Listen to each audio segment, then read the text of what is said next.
Welcome to the Slop Farm. Enjoy the video. You start by preparing both devices.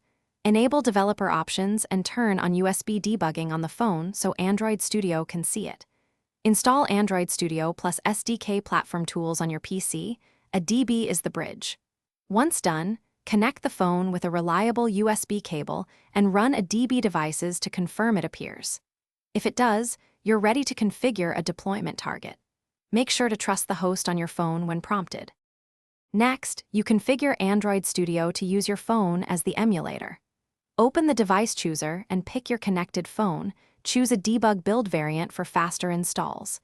Make sure the app requests necessary permissions on first run so behavior matches a real user. Use run or apply changes, instant run, to push the APK to the device.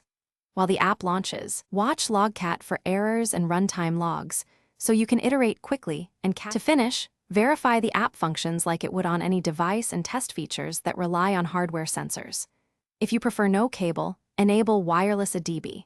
ADB TCP/IP 5555 and connect via IP, but make sure your network is secure.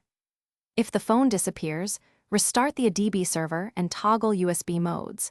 Sometimes revoking USB debugging authorizations and reconnecting fixes handshake issues. One key troubleshooting tip: switch the phone's USB connection to file transfer mode and re-accept the debugging prompt. Thanks for watching. Consider subscribing if we helped you today.